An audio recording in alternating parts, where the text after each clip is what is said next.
Akainu, the strongest admiral even before the time skip, is now the fleet admiral of the Marines after fighting Aokiji for 10 days. The best 1v1 top tier win in the series so far. And you have to understand, he's very hated amongst the fans because of how he killed Portgas DAs while talking shit about Whitebeard at the same time. And then he killed, earlier than that, back in the days, he killed the innocent civilians of Ohara. That was Akainu's work. And he took off half of Whitebeard's face during Marine Ford War that led to Whitebeard's death. He even hit him with a magma that hit him in the gut. And then you also have to understand he scarred Luffy. Only character to do that in this series that wasn't Luffy. Luffy scarred himself in the first chapter, so Akainu was the only other character to scar Luffy. So that's gonna stay with him forever. And you saw when Jinbei actually mentioned Akainu's becoming Fleet Admiral, Luffy grabbed his scar. Very significant moment in the story. But it's not just the hate for Akainu, it's also the fear. Akainu should be feared as he ran Blackbeard off the block by himself. Like Blackbeard's like, oh, who's coming? And they're like, oh, it's Akainu. Like there's a warship, but it's Akainu, and they all just skedaddle, they all just ran away. And Oda said he can get the One Piece in 1 year's time. You know that's crazy when Akainu get the One Piece in 1 year's time. You know how long it took Roger to get the One Piece?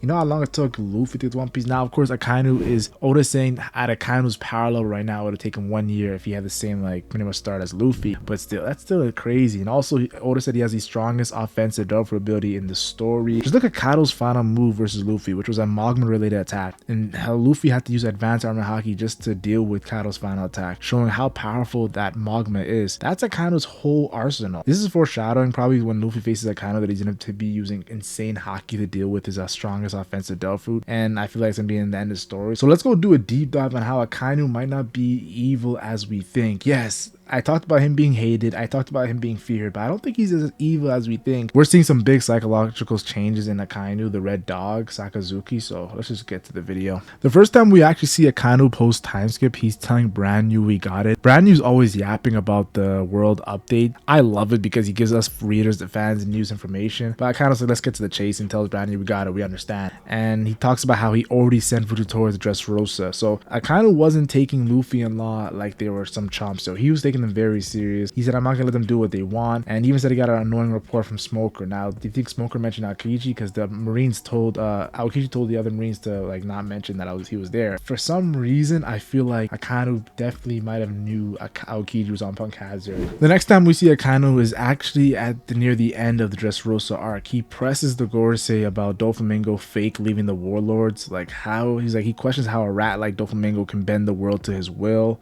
It pretty much says you're making me a laughing stock of a fleet admiral if this keeps happening.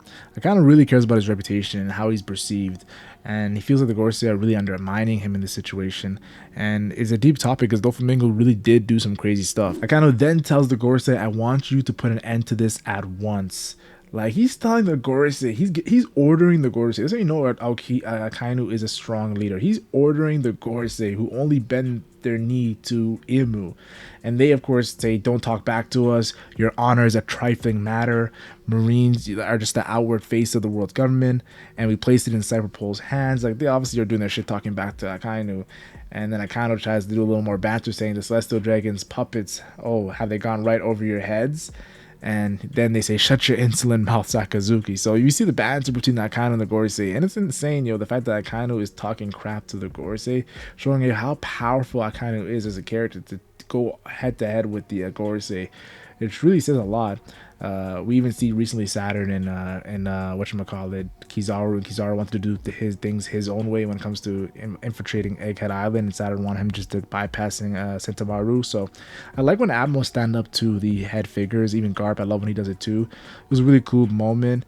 And it's crazy because Akainu doesn't know that like he's close with the gorosei. The gorosei actually wanted Akainu to be fleet admiral over Aokiji, but Akainu doesn't know that the gorosei serve Imu. Like he doesn't know about the whole Imu thing that's gonna change his mind drastically when he finds out. Then we have Workery, who mentions Kuzan being on Blackbeard's side, and Akainu says that fool is long gone from the ranks. Whatever he does now has nothing to do with us. I love this interesting dynamic between Workery and Akainu. In my opinion, Workery at the time was the strongest gorosei. Now figuring that Garling probably surpassed him, but we not know for sure. But what he did in Egghead Island with tanking, gear 5th, Kongasaki coding attacks, I gotta give respect to Workery's power. It took Iron Giant to actually do any damage to him. And Akainu, it says, Akainu going at it with Workery shows this is a very serious matter when it comes to Aokiji. And Mercury knows Aokiji and Akainu. That was his time to actually stop Aokiji. He did a sloppy work by not killing Aokiji, because now Aokiji's on the Blackbeard side, like a Yonko side. That's insane. And a former admiral being on a Yonko crew. I think the fans still don't realize how insane that is. That Blackbeard has a former admiral. Like, I don't care about Marco. I don't care about King. I don't care about Katakuri. When you have a former admiral on your side, it changes everything. Then we see Akainu actually speaking to Fujitora, who just bowed down to King Riku and took blame for Dressrosa. And Akainu says, we've covered many things in the past. This is an issue of Marines HQ's trust and dignity. And Fujitora says, pretty much fuck the world government. They hired pirates to balance the world. And he just pretty much standing off to Akainu and really bringing up morals, to which Akainu really doesn't like to talk about. Like, it's like kind of scared to go into that sensitive topic of what's wrong and what's right. He just wants to do everything by the book. So Akainu says, you're out of line. You just caused our justice to lose all face. And Fujitora simply replies and says, if your face is all you care about, keep it tucked away where it won't get hurt. And if admitting faults means your trust is gone, you didn't have none in the first place. Akainu then bans him from coming to any marine base, which I found funny. And pretty much Akainu's mad because this is the thought process of Aokiji, who fought for him for 10 days. The reason Aokiji kind of has a similar mindset as Fujitora. And that's why Akainu's a little like upset. He's thinking, I already dealt with this with Aokiji so many times, and now I'm doing this with Fujitora. And they're standing up to him, and they really want Akainu to change his way he thinks. That's the thing I noticed about Aokiji and Fujitora. They do want Akainu to change. I noticed that. I also found it was very interesting after Whole Cake Island during the Reverie, and Goku was trolling Akainu about being Fleet Admiral because of how hectic it was getting. I found that very funny. And then Akainu was like, yo, you're just a half-retired Marine. Get out of here. Sengoku didn't even want Akainu to be Fleet Admiral in the first place, so them trolling each other, I found it really hilarious. It's kind of like Sengoku's telling him, yeah, this is what I had to deal with for decades, and now you're finally understanding what I had to deal with and go through. And Akainu was like, yeah, I'm starting to see like my whole mentality is changing from Admiral to Fleet Admiral. It's a drastic change. Akainu then admits in the middle of the Wano arc that he was against the warlords being abolished, and Fujitora must be happy that they're abolished. And he says, you talk about unnecessary sacrifices to keep the warlords going, but you only say such a thing because you've never been one of them. That's what Fujitora says to Akainu. It's pretty deep because he's pretty much telling Akainu, you don't know what the warlords have done to the people in Alabasta, what they've done in Dressrosa. Like, you've never been one of them, and you would understand why the warlords can't keep going in a sense. And I thought it was very cool to see another contrast between Fujitora and Akainu. I think Fujitora is getting to Akainu's head a little bit because Akainu is realizing, okay, Fujitora got what he wanted in a sense, but it's going to be a really tough battle. It's kind of like Fujitora wants to help Akainu in a weird way, and Akainu wants to help Fujitora too by like telling him be more by the book and get your emotions out of it. And Fujitora's like, you bring your emotions more into it and stop being by the book so much. It's kind of like they're battling to help each other out in their weak spots. Now, when it comes to Greenbow, he has a totally different outlook on Akainu, and we see this at the end of Wano. His outlook is pretty much that Akainu's absolute justice is amazing, and he likes how he pretty much just does it by the book and no complaints, and just does the job. Greenbow really likes this, and that's why he was moving rogue in Wano for Akainu's approval. The fact that he wants Akainu's approval and Admiral wants the Fleet Admiral's approval is insane. You think a Vice Admiral or a Captain would want it, but no, it's an Admiral wanting the Fleet Admiral's approval. Just showing you how dominant Akainu is when he's speaking. And if in a sense, yo, Akainu is a great leader because of this, yo. The fact that Greenbow respects Akainu, Greenbow is a savage, like he's a piece of shit as well, but the fact that he respects Akainu shows that Akainu is a great leader. He might not be a nice leader, but he's a dominant leader, and that's what it is. A leader doesn't say, it never says anything about being good or evil or bad or good when being a leader. It just tells you, can you lead the troops, and Akainu can. I also found it interesting when speaking about Mossguard, who got killed by Figureland Garling recently. Akainu says before this, he says, let the Holy Knights figure it out. And it made me think, maybe Akainu doesn't have a good relationship with Garling. I never thought about it, but he knows of Garling's existence because he says, let the Holy Knights figure it out. And Garling does look at humans as pretty much scum. So, and looks at celestial dragons that help humans as less than scum. So, you know, Garling already looks at Akainu in disgust. And he's a very powerful character as well. And I feel like it'll be interesting if they have a crazy interaction in the past, or something that really traumatic that happened to Akainu because of Garling. It's gonna be interesting, but yeah, I don't think they have a good relationship. And now that he serves him, now that Garling's a gorosei, the relationship's gonna get even more rocky. I feel like Akaino's really self-aware that he's in the hardest era, being Fleet Admiral when everything is so chaotic. Like just recently, two Yonkos fell. Two Yonkos fell. But Akaino's still determined to put a stop to the madness, which I like, showing how he's a strong leader. But Akainu knows he has to deal with a lot, and if he achieves what he wants to achieve, he'll be at the greatest Fleet Admiral of all time. But if he fails, he just would have been the Fleet Admiral that failed, the only one to fail. We even see during Egghead Island a lot of Akainu commentary, and he kind of is in the Doflamingo role. Not, I mean, not Doflamingo. I mean the dragon role. Not as like heavy because he does. Akainu still does little things post time skip, but we see him in a situation where Blackbeard and Law are fighting on Winter Island. He's forced to wait again, being Fleet Admiral. If he was an Admiral, he would have ran all the way to Winter Island and seen what was going on in that fight. He says it's so frustrating. Like he's about to snap mentally because he can't do things. He has to more plan. I kind of, which is a good planner, but he likes to also get things done right away, like pretty much in the moment, like just childishly do something to stop things. But he has to be more responsible with the future now. I kind of even says that he wished CP0 talked to him first before barging in Egghead Island. It's like he knows that, of course, Straw Hat Luffy's there, so he doesn't want things to go bad, and he's being responsible with the future. But I kind of also wants all the power. He wants to be the head leader of everything. It kind of makes me think that Akainu doesn't want to be just the Fleet Admiral. He wants to be something above the Fleet Admiral, not Kong's position, not the Gorosei's position, but maybe Akainu might want to be the leader of the entire world. Yes, I believe he might go that route if he has the chance. And I found it very interesting near this latter half of Egghead Island, where these weak celestial dragons are pretty much shitting on Akainu, who doesn't respond. He just lets them talk shit. Akainu has a similar way of thinking as Kaido, in my opinion, where the strong survive, and I feel like that had to bother him because he hates weakness, and the celestial dragons are weakness, but they act like they're strong. So this is something interesting I think that needs to be discussed and highlighted more so. Like you see Green Bull, he highlights the Celestial Dragons being, oh, they're the best, they're the best. I kind of never really does that. He just doesn't respond to them. So he might have a similar outlook on these Celestial Dragons as Garp. He's just going by the book more so than Garp. We even see when Kuma's causing havoc on the Holy Land Mary Joss, I kind of thinks back on Bonnie pre-time skip, and he was letting her know Kuma's finished, Joe. You're never going to see him like how he was before.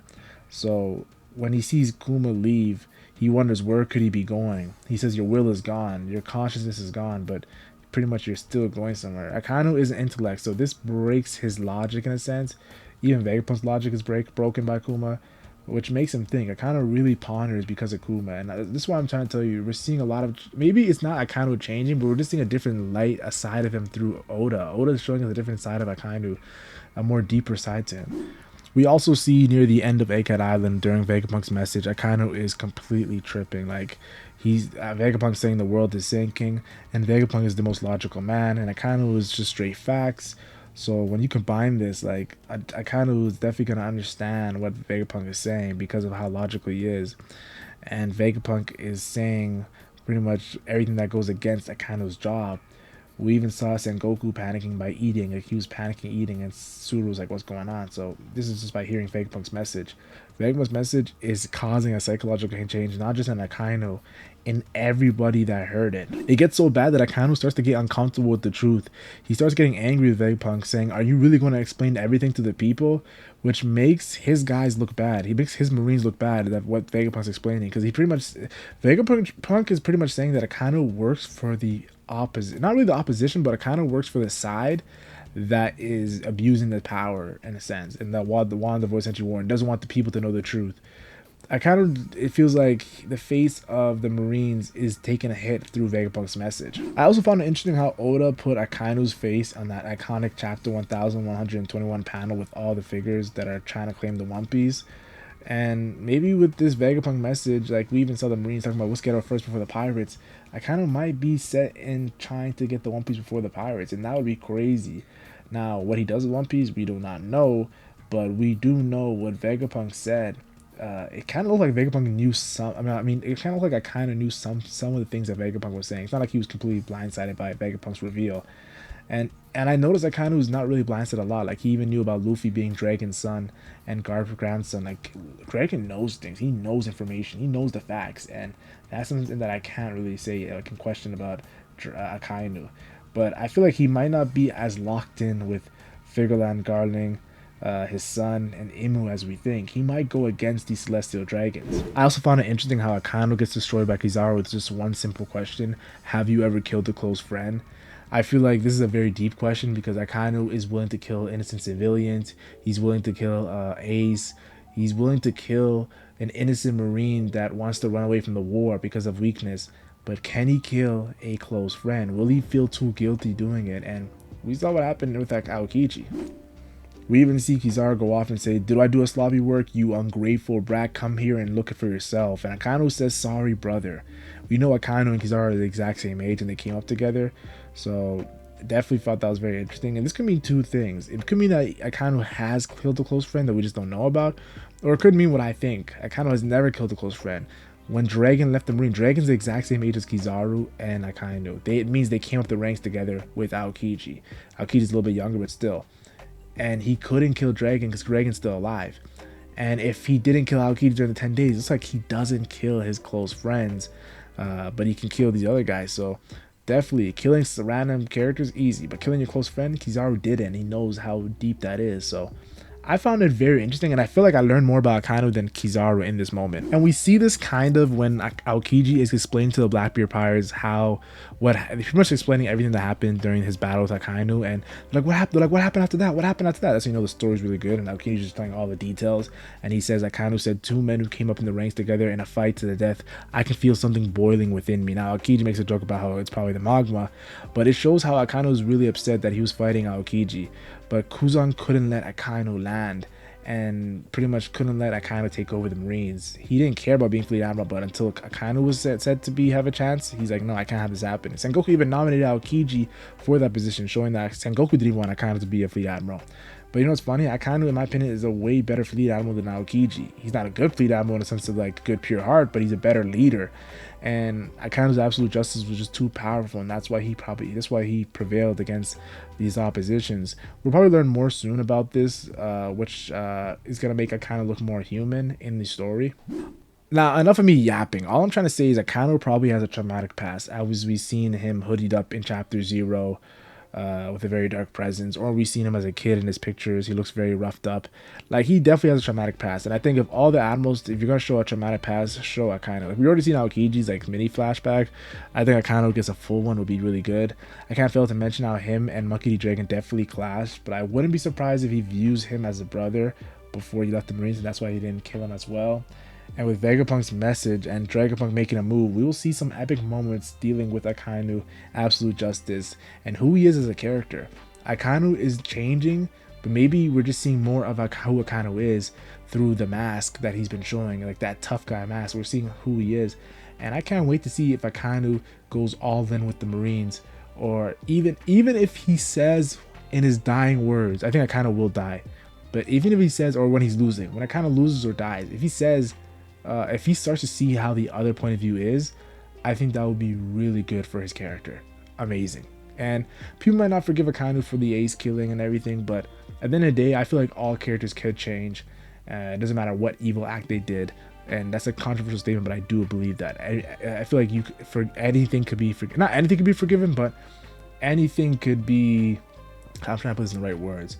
A human still could change their outlook in life, and how to say is, understand their wrong ways in the past. But yeah, enough of me yapping. I'm loving this Akainu content we're getting in the story. It's more psychological, but the final saga is going to be none of that. It's going to be a lot of action, a lot of past. It's going to be a lot of things that One Piece fans love. So can't wait to see what Akainu does. And debate in the comment section if you think Akainu is just a piece of shit and I'm just yapping. Just debate in the comment section if you think I'm just crazy.